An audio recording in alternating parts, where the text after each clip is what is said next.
सच्चिदानंदाय नमः। एक रोज इरशाद हुआ कि बहुत से भक्त और प्रेमी और आशिक तुमने ऐसे देखे होंगे कि अरसा दराज तक उन्होंने मालिक की भक्ति और उपासना की, लेकिन हसूल मुद्दा यानी लक्ष्य प्राप्ति न हुआ और कमल खोलकर बैठ गए। इसकी वजह यह है कि इश्क और प्रेम में जो रस है वह उनको हासिल नहीं हुआ। अगर उसका मज़ा चख लेते तो फिर कमर खोलना तो दरकिनार, यानी दूर की बात, इश्क आशिक माशूक तीनों में से एक भी याद न रहता। इश्क में खास बात रस यानी जायका है, जिसकी बाबत श्रुति कहती है रसो वै शह, यानी एकाग्र चित्त की वृत्ति जिस आनंद के स्वाद को चखकर सुख में डूबके विशुद्ध हो जाए। न रहे ध्यान कुछ तयुन का, लातयुन ही इक तयुन है, अर्थ अपने अस्तित्व का तनिक भी ध्यान न रहे कि अस्तित्व होना है। ध्यान में जो सर्व साक्षात्कार हो, उसमें चित्त की वृत्ति दृढ़ हो जाए, उसको रस कहते हैं। जैसे मिट्टी से जुदा जुदा नाम व स्वरूप के बर्तन तैयार होते हैं, मगर असल मिट्टी एक है और पानी में जैसा रंग मिलाया जावे वैसा ही दिखलाई देने लगता है। इसलिए प्रेम रस असल में तो एक है, मगर सुंदरता वगैरह के लिहाज से यह भी मुख्तलिफ नाम से मौसूम यानी शब्दबद्ध हुआ। वो शास्त्र वाले 8 रस कहते हैं और साहित्य शास्त्र वाले 9 रस मानते हैं। पहला श्रृंगार, दूसरा हर्ष, तीसरा करुण, चौथा रौद्र, पाँचवा वीर, छठा भयानक, सातवां विभत्स, आठवां अद्भुत, नौवां शांत। उपनिषद में शांत रस को मूल और बाकी को उसकी शाखा बतलाया गया है। बाजों यानी कुछेक ने मृत को 10वां रस माना है। अगर उसको व्यभिचारी सामग्री में शामिल किया है। भयानक व विभत्स रसों से कोई उपासना नहीं करता, मगर चूंकि रावण वगैरह का उस रूप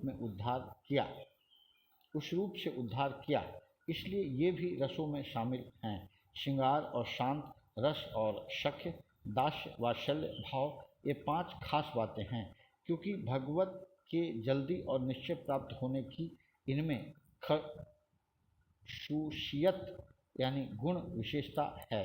ये रस 4 सामग्रियों से पैदा होते हैं। पहला विभाव, दूसरा अनुभव, तीसरा सात्विक, चौथा व्यभिचारी। विभाव उसको कहते हैं जो कारण और मूल रस के प्रकट होने का है। इसकी 2 किस्में हैं, आलंबन विभाव और उद्दीपन विभाव। आलंबन विभाव 2 किस्म का है। अव्वल आश्रयालंबन, वह है जो रस के रहने या उत्पन्न होने का स्थान हो, सो वह ध्यान करने वाला और स्नेह शक्ति है, यानी आशिक व इश्क। द्वयम विषयालंबन, यानी मूर्त श्रृंगार रस की जिसका ध्यान किया जावे, यानी माशूक व महबूब। उद्दीपन विभाव 4 किस्म का होता है। अव्वल गुण, यह कि सौंदर्य स्वरूप की लावण्यता यानी मलाहत व नव यौवना यानी चढ़ता यौवन व मन मोहकता व किशोर या बालक स्वरूप व मीठा बोलना व प्रीत वगैरह। द्वयम चेष्टा, कांति झलक, सुकुमारता का गर्व व हाव भाव व कटाक्ष। स्वयं अलंकार यानी कपड़े व सजावट, जेवर आदि। सहस रूप आदमी, 1000 रूप कपड़ा, लाख रूप जेवर, करोड़ रूप नखरा। चहारम तटस्थ यानी इत्र, पान, फूल वगैरह सामग्री। दूसरा अनुभव यानी आशिक व माशूक के मिलने पर जो बात जाहिर हो और जो बात ज़हूर में आवे, यानी आपस में मिलना, गले में हाथ डालना, खेलना, हंसी ठट्ठा वगैरह। तीसरा सात्विक उसको कहते हैं अपने महबूब को देखकर या उसकी नाजीब से दुख या सुख पहुँचने से मन की वृत्ति जिस जिस हालत में प्राप्त होती है, ये हालतें 8 है। स्तंभन, ज्यों का त्यों शकता यानी शून्य किसी हालत में रह जाना। प्रलय, मूर्छा और गशी। रोमांस, जिस्म पर रोंगटे खड़े हो जाना। श्वेत पसीना हो जाना। विवर्ण, मुख का रंग बदल जाना। कंप, जिस्म कांपने लगना। अश्रु आंसू बहना, ज स्वरभंग शब्द में भेद पड़ जाना यानी आवाज़ बदल जाना। चौथा व्यभिचारी, जो हालत दशों रसों के पहले या पीछे जाहिर होकर फिर जाती रहे, ये हालतें 33 हैं और सब रसों में इनकी व्यापकता बराबर नहीं। क निर्वेद, माशूक की जुदाई या दूसरे शख्स के साथ उसकी मोहब्बत या कोई खिलाफ बात समझ लेने का दुख। ख ग्लानि, बल घट जाना और उमंग का रहना। ग शंका, प्यारे के मिलने में किसी विघ्न के संदेह का ध्यान हो जाना। घ श्रम यानी थकान, जैसे राह चलने पर या संभोग के बाद। ड़ धृति, मन की संतुष्टता। च जड़ता, वियोग वगैरह के दुख से ज्यों का त्यों रह जाना। छ हर्ष, प्यारे को देखकर या उससे बातचीत होने से या किसी और वजह से हर्ष होना। ज दीनता, बेचैनी से मन छोटा हो जाना और वियोग को न सह सकना। झ उग्रता, महबूब की तरफ से जो बेएतनाई यानी उपेक्षा हो उसकी वजह से क्रोध आ जाना। न चिंता, प्यारे के मिलने के निमित्त सोचना। ट त्रास, अचानक किसी खौफ का आ जाना। ठ ईर्ष्या, अपने महबूब में दूसरे की मोहब्बत का साझीपन न सह सकना। ड़ अमर्ष, महबूब ने जो बेएतनाई की उसका दुख होना और न सहारना। ढ़ गर्व, अपने से दूसरे को अधिक न जानना। ङ स्मृति, अपने प्यारे को या उसके गुणों का स्मरण करना। त मरण, मरने का उपाय करना या मर जाना। थ मद, हर्ष व गर्व के इकट्ठे होने से जो हालत होती है यानी कार्य व अकार्य का विवेक न होना। द निद्रा, बाहर के अनुसंधान से अंदर की वृत्ति में एकाग्रचित होना जैसे स्वप्न। ध सुषुप्त, गहरी नींद। न अवबुद्ध, अवधानता, विशुद्ध हुए पीछे शुद्ध होना। प बेड़ा, लज्जा या शर्म। फ अपस्मार, दुख, आशा और दिगर वजूहात से मन को ताप होना। ब मोह, मन के डगमग होने, दुख और खौफ से जो कभी हो। भ मति, आदि सिद्धांत जो पथ है विचार करके निश्चय कर लेना। म आलस, कार्य में उपाय की कमी। यह आवेश, मन की रग़बत और नफरत का अचानक प्रकट हो जाना और इसी वजह से मन का डगमग हो जाना। र वितर्क, संदेह से नाना प्रकार के ध्यान होना। ल अवहिता, खुशी या रंज की वजह से अपने जाने हुए को छिपाना। व व्यामोह, वियोग में शरीर से दुखी हो जाना। श उन्माद, जड़ व चेतन को बराबर जान लेना जैसे मतवाला। श विषाद, जो बात अपने मन के खिलाफ है उसका उपाय दिखाई न पड़ना। श औत्सुक्य, अपने महबूब के मिलने में देर को बर्दाश्त न कर सकना। ह चपलता, मित्र व शत्रु के कारण से मन का स्थिर न होना।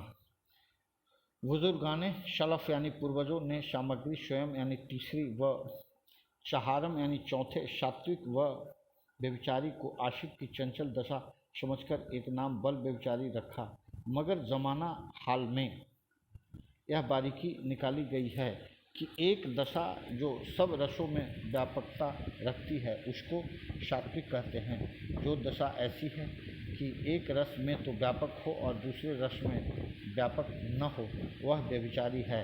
इसके बाद अस्थाई भाव यानी जो रस अपने सजातीय और विजातीय से दूर न हो सके और बराबर अपनी हालत पर कायम रहे।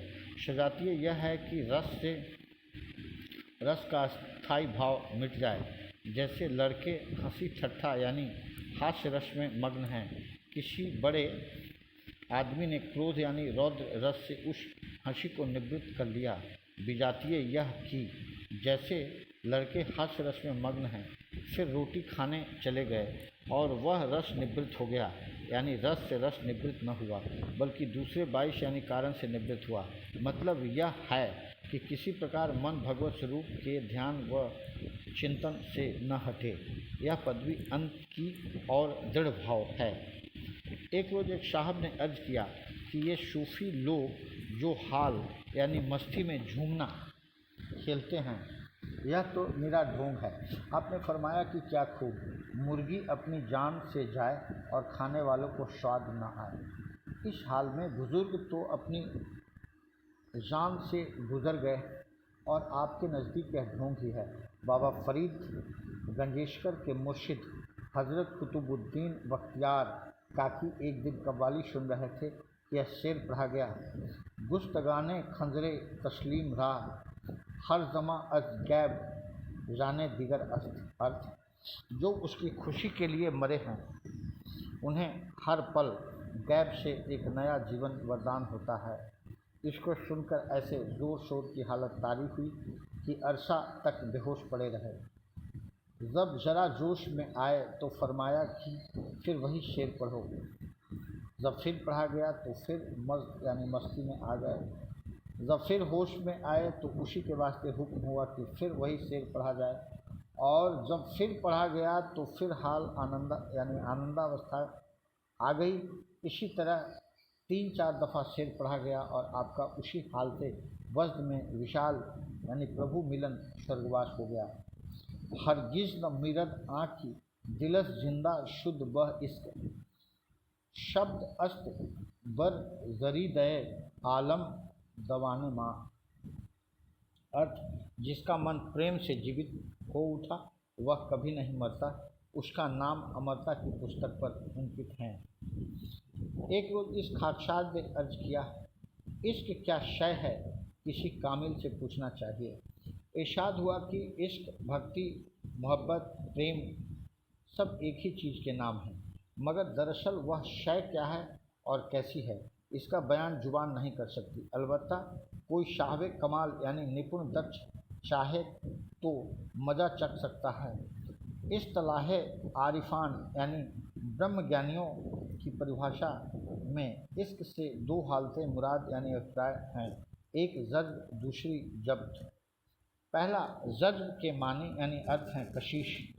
यह वह कशिश है जिससे सितारे व शयारे, चांद, सूरज, खला शून्य में मुअल्लक लटके हैं, परमाणु एक दूसरे से मिले हुए हैं।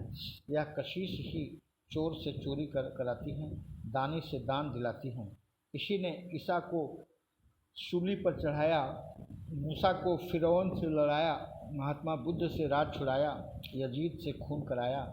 इंसान, हैवान, चरिंद, परिंद बल्कि तमाम ब्रह्मांड इसी कशिश को मरकज़ केंद्र बनाकर उसके गिर्द चक्कर काट रहे हैं और इसी से कायम है। अलबत्ता इख्तिलाफ़ हालत के लिहाज से इसका तर्ज इजहार व्यक्त करने का ढंग जुदा गाना है।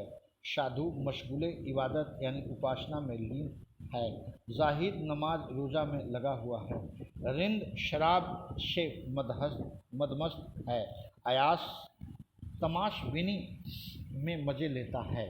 मगर क्या नेक व क्या बद सब इसी से ज़ेरे असर अधीन हो रहे हैं और सब इस काम में खुश हैं। वजह यह है कि यह कशिश शुरूर अब्दी शाश्वत आनंद व सच्चिदानंद रूप है।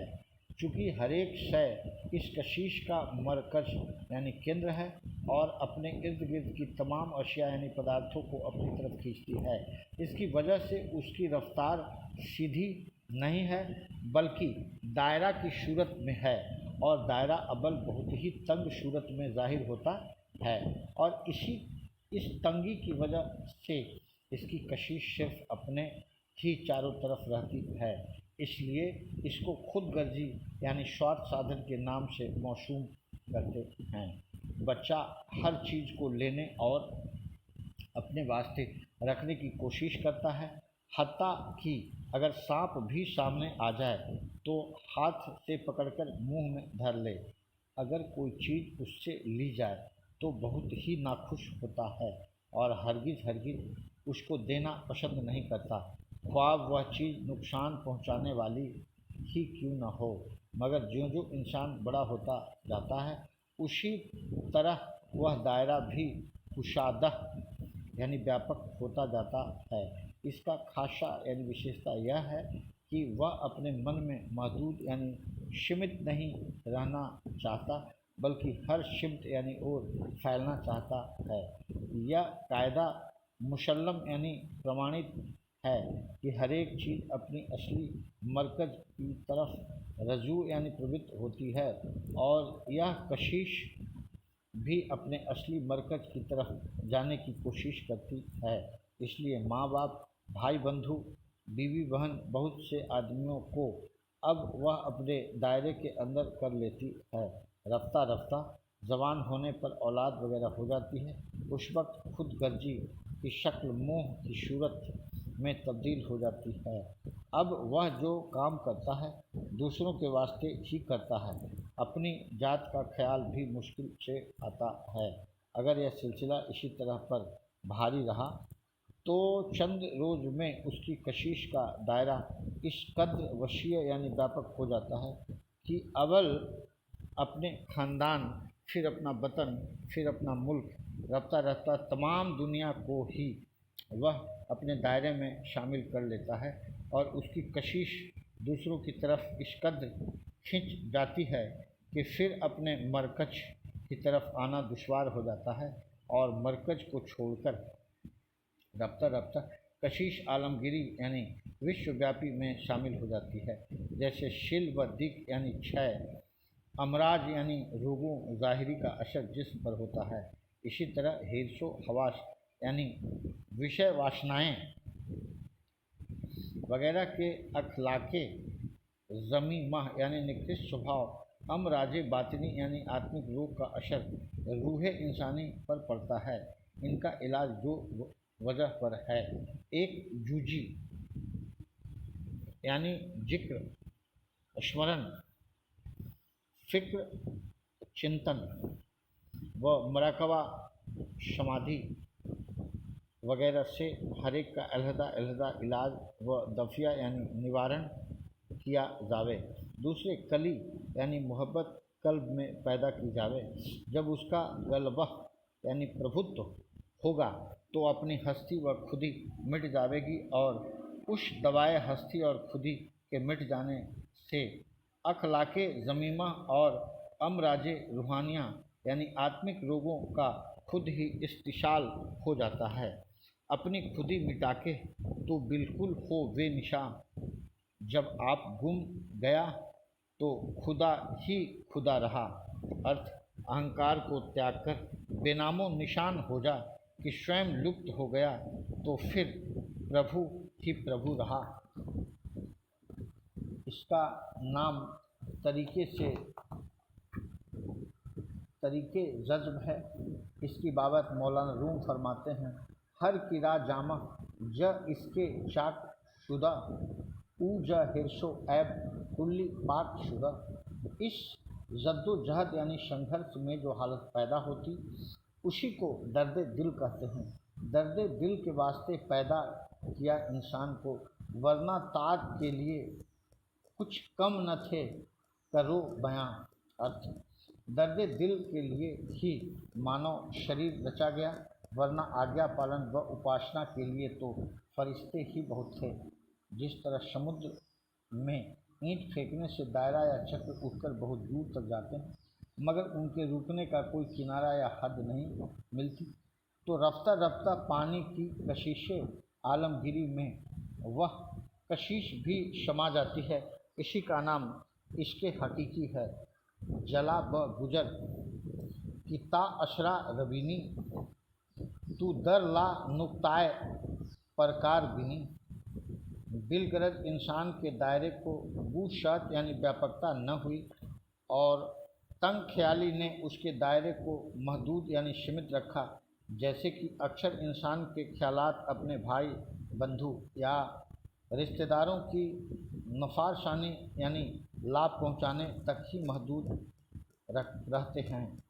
जिस तरह तालाब में ईंट फेंकने से चक्र बड़े होकर किनारे तक जाते हैं और वहां बंद होते नज़र आते हैं, दरअसल वे बंद नहीं होते बल्कि किनारे की हद से टकराकर फिर उसी मरकज की तरफ जहां ईंट फेंकी गई थी वापस आते हैं और वहीं समा जाते हैं। उसी तरह पर चित्त रूपी तालाब में जो खुद गर्जी यानी स्वार्थ साधन या मोह की ईंट पत्थर फेंकने से ख्वाहिशात की मौजें उठती हैं, उनके चक्र राग द्वेष रूपी किनारों से टक्कर खा खा कर बंद नहीं हो जाते, बल्कि राग द्वेष को छोड़कर वैराग्य की हालत में फिर उसी मरकज की तरफ आते हैं। जैसे इंसान जमाने के सुख दुखों से नतीजा हासिल करके सबको हेच यानी तुच्छ समझकर फिर अपनी तरफ रजू यानी प्रवृत्त होता है, इसी को इसके मजाजी यानी भौतिक प्रेम कहते हैं। जब वह कशिश लौटकर मरकज पर पहुंचती है तो फिर मरकज ही में समा जाती है और फिर कशिश का पता नहीं चलता, बशर्ते कि ख्वाहिशात का सिलसिला मशदूद यानी टूट हो जावे, जिसके वास्ते कवायत यानी नियम मुकर्रर किए गए हैं। इसी तरह पर वह इसके मजाजी इस हकीकी यानी ईश्वर प्रेम की सूरत इख्तियार कर लेता है। प्रेम या प्रीत खनिज शक्ति यानी कुव्वते जाजिबा को कहते हैं। इसी शक्ति से तमाम रचना जो छोटे छोटे ज़र्रों या परमाणुओं से मिलकर रची गई है कायम है। कुल देहों या सूरतों का ठहराव और कार्रवाई इसी शक्ति से है। जो प्रेम न होवे तो कोई किसी से मेल न करे। दूसरा, ज़ब्त के माने यानी अर्थ इख्तियार या काबू के हैं। अगर किसी चीज़ पर इंसान का काबू न हो, वह उससे हस्वे दिल ख्वाह यानी इच्छानुसार फ़ायदा नहीं उठा सकता। हवा या आग या पानी उस कशिश आलमगीर का एक अदना ज़हूर समझे जाते हैं, मगर इन पर ही इख्तियार हासिल करने से हज़ारों तरफ के फ़ायदे और काम निकल सकते हैं। दरिया में पानी बेइख्तियारी की हालत में बहता चला जाता है। जब कभी उसका जोर होता है तो गांव के गांव बह जाते हैं और तबाही और बर्बादी हो जाती है, मगर नहर वगैरह निकालकर उस पानी पर इख्तियार हासिल हो जाता है तो लाखों बीघे बंजर और ऊसर ज़मीन से कैसे फ़ायदे और पैदावार होती है। फैक्ट्री, कलें, पंचक्की वगैरह कैसे कैसे काम निकलते हैं। इसी तरह पर आग बे इख्तियारी की हालत में दम के दम में शहर के शहर गारत कर देती हैं, मगर उस पर काबू हासिल करके फिर कैसे काम निकालते हैं। एंजीन, गुब्बारा, अगन बोट वगैरह इसी के ज़रिए से काम करते हैं। ज़मीन अदना यानी क्षुद्र ज़हूरों यानी शक्तियों पर काबू करने से इतना फ़ायदा निकलता है, तो अगर उस कशिश आलमगीर यानी विश्वव्यापी पर कोई काबू हासिल कर ले तो कितना कुछ फ़ायदा कर सकता है। जिस शख्स को अपनी तबीयत पर इख्तियार नहीं होता, वह गुस्सा की हालत में क्या कुछ भला बुरा नहीं कर गुजरता। ऐसे आदमी को जज्ब वाला यानी भावुक या मजजूब यानी दीवाना उन्मादी कहते हैं। इसी तरह जिनका रूप इस कशिश आलमगीरी की तरफ बेइख्तियारी की हालत में होता है, वे भी मजजूब यानी उन्मादी कहलाते हैं। उनकी हालत ऐसी समझनी चाहिए जैसे एक दरिया अपनी हालत पर समुद्र की तरफ रुख किए बहता चला जाता है, उसको किसी के भले बुरे से कुछ काम नहीं। अगर किसी को पानी की ज़रूरत हो तो लोटा, मटका या पीपा जो चाहे उससे भर लावे। अगर कभी उसमें पानी का बहाव ज़्यादा हो गया तो उसकी रोकथाम कुछ नहीं। गांव शहर जो सामने आ गया सब गर्काब यानी डूब गर्क हो जाता है, मगर जिस शख्स को अपनी तबीयत पर इख्तियार होता है उसकी हरकतें ऐसी नहीं होती। उसका हर एक काम ज़रूरत और वक्त के लिहाज से होता है। गुस्सा की जगह ज़ब्त यानी सहनशीलता से काम लेता है। ऐसे आदमी को कहते हैं कि यह बड़ा सलूक वाला है। जिन लोगों को इस कशिश पर पूरा इख्तियार या काबू हो जाता है वे बड़े सलूक वाले या शालिक कहलाते हैं। जिस तरह ऊसर या बंजर ज़मीन की तरफ नहरें काटकर ले जाते हैं और उनको शैराब यानी सिंचित करते हैं, छोटे छोटे नाले निकालकर उनसे कलें और यंत्र पंचक्कियाँ चलाते हैं, हज़ारों तरह के काम निकालते हैं, उसी तरह इन बुज़ुर्गों के फ़ज़ाने सोहबत यानी सत्संग से आलम यानी सृष्टि को बड़ा फ़ायदा पहुंचता है। जिस जगह जो ज़रूरत महसूस करते हैं उसके वास्ते फ़ौरन यानी तुरंत वैसा ही काम सरअंजाम कर देते हैं। किसी खास कौम, मज़हब, फ़िरका या मुल्क से उनको खसूसियत नहीं होती है। कुल आलम से उनका एक किस्म का ताल्लुक़ यानी संबंध होता है। गदाई कुए जुअज मुस्त तिल्ला मुस्त गनी अस्त अशीरे जुल्फ तुअज हर दो आलम आज़ाद अस्त। वह देश या काल की कैद से बरी और आज़ाद हो जाता है। मशनवी शम्स दरवेश ए आशिकां ए आशिकां मन आशिके देरीना अम ए सादिकां मन आशिके देरीना अम। अर्थ ए प्रेमियों मैं बहुत पुराना प्रेमी हूँ। ए यानी प्रेम में सच्चे लोगों, मैं बहुत पुराना प्रेमी हूँ। इदम की नूरे आशिका अज आलमे अलवी गुजस्त आजा हमह खुद मना बुदम मन आशिके देरीना अम।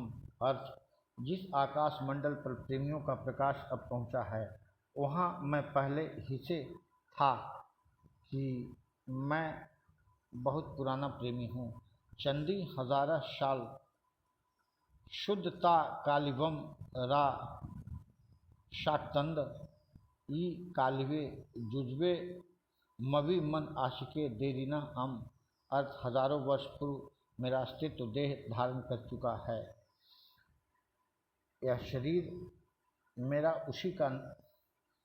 यह मेरा शरीर उसी का आशिक रूप है कि मैं बहुत पुराना प्रेमी हूँ। बा नूह दर कस्ती बुदम बा इशूफ अंदर कारे चाह अंदर दमे ईशा बुदम मन आशिके देरीना अम। अर्थ मैं हज़रत नूह के साथ उनकी नाव में भी था और हज़रत यूसुफ के साथ कुएं की गहराई में भी था। हज़रत ईशा की फूंक में भी मैं ही था कि मैं बहुत पुराना प्रेमी हूँ। आदम नमूदो मन मुदम आलम नबूदो मन बुदम ई दम नबूदो मन बुदम मन आशिके देरीना अम। अर्थ जब आदम नहीं थे तब भी मैं था, और जब यह दुनिया नहीं थी तब भी मैं था, और जब यह जीवन नहीं था तब भी मैं था कि मैं बहुत पुराना प्रेमी हूँ। शाहे हकीकत बुदह अम पीरे तरीक़त बुदह अम शहरे शरीयत बुदह अम तन आशिके दैरिना अम। अर्थ मैं वास्तविकता का बादशाह रहा हूँ और प्रेम मार्ग का महारथी हूँ। धर्म नियम का नगर भी मुझ में बसता है कि मैं बहुत पुराना प्रेमी हूँ।